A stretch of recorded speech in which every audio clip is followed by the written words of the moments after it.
রাতে ভাত খেয়ে ঘুমিয়েছিল মেয়েটা। পাশের রুমে বাবা মাও ছিল। তারপর মধ্যরাতের দিকে বাবা মা জান্নাতি জান্নাতি বলে মেয়েটাকে ডেকে তুলে ঘুম থেকে তুলে বলে একটু বাইরে বের হব চল। মেয়েটা ঘুম ঘুম চোখে অবাক হয়। এত রাতে কোথায় যাবে জিজ্ঞেস করতে থাকে। বাবা মা কোনো প্রকার উত্তর না দিয়ে বাইরে যাওয়ার জন্যে জোর করতে থাকে। যেহেতু বাবা মা বলছে তাই মেয়েটা আর না করে না। চোখে ঘুম আর কৌতূহল নিয়ে বের হয় তাদের সাথে। কিছু দূর যাওয়ার পরেই মেয়েটা লক্ষ্য করে তার চাচি শাহিনা বেগমও তাদের সাথে যাচ্ছেন। মেয়েটা মনে করেছিল হয়তো সবাই একসাথে কোনো দরকারি কাজে যাচ্ছে। কিন্তু কিছু দূর যাওয়ার পরেই মেয়েটা খেয়াল করে তার বাবা মা বসতবাড়ির রাস্তা ছেড়ে কৃষি জমির দিকে যাচ্ছে। মেয়েটা অবাক হয়েই জানতে চেয়েছিল তারা এখানে কেন এসেছে, কিন্তু বাবা মা আর চাচি তাকে চুপ করে থাকতে বলে। মেয়েটার চোখে মুখে তখনও ঘুম ঘুম ভাব ছিল। কিছুক্ষণ পরে তারা একটা ভুট্টা ক্ষেতের কাছাকাছি আসে। এখানে এসেও কৌতূহলী হয়ে বাবা মা আর চাচিকে জিজ্ঞেস করতে চেয়েছিল তারা এত রাতে এখানে কেন এসেছে, কিন্তু তার আগেই পেছন থেকে জান্নাতির হাত এবং মুখ চাপটে ধরে যাতে চিৎকার করতে না পারে। তারপর মাথায় এবং শরীরে রড দিয়ে জোরে আঘাত করে। মেয়েটা ছুটে দৌড় দিতে চেয়েছিল কিন্তু আকস্মিক আঘাতের কারণে আর পারে না। তারপর বাবা মা এবং চাচি শাহিনা বেগম মিলে ধারালো দা দিয়ে কোপাতে থাকে মেয়েটাকে। মেয়েটা তখন অনেকটাই নিস্তেজ, তীব্র যন্ত্রণায় গোমড়াচ্ছিল শুধু। তিনজন মিলে অনবরত কোপাতে থাকে মেয়েটাকে, চারদিকে রক্ত ছড়িয়ে পড়ে। অতঃপর সেখানেই মারা যায় মেয়েটা।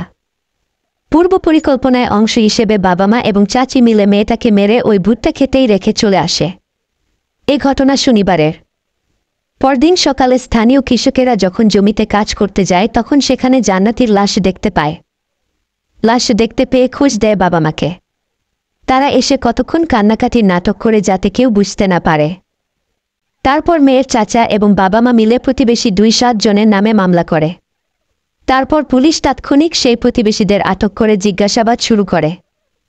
কিন্তু পুলিশ কিছুতেই সুরাহা করতে পারছিল না। সবাই অস্বীকার করছিল। পুলিশ আরও জোর দিয়ে জিজ্ঞাসাবাদ করে কিন্তু কাজ হয় না। এর 2 দিন পর পুলিশ লাশের ময়নাতদন্ত করে কিছু ক্লু পায়। সেই ক্লু ধরে পুলিশ মেয়েটার বাবা মা এবং চাচা চাচিকে জিজ্ঞাসাবাদ করার জন্য থানায় নিয়ে আসে।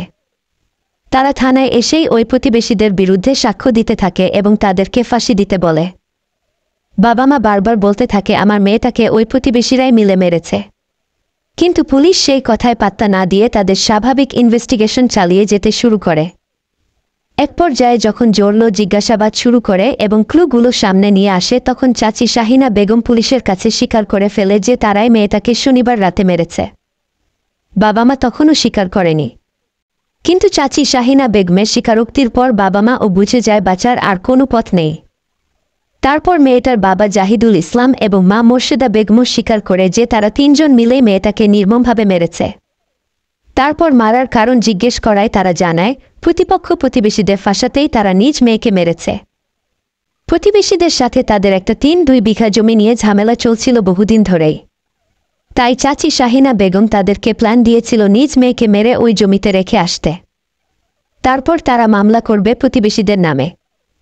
এতে করে মামলায় প্রতিবেশীদের জেল হলে তারা সহজেই 3-2 বিঘা জমিটা দখল দিয়ে নিজেদের করে নিতে পারবে। এজন্যই তারা 2-7 জন প্রতিবেশীর নামে মামলা করেছিল যাতে ওই পরিবারের সবার জেল হয়। এই স্বীকারোক্তিগুলো কুড়িগ্রাম সদর থানার অফিসার ইনচার্জ মো. হাবিবুল্লাহ সংগ্রহ করেছেন এবং ভেরিফাই করে সত্যায়িত করেছেন।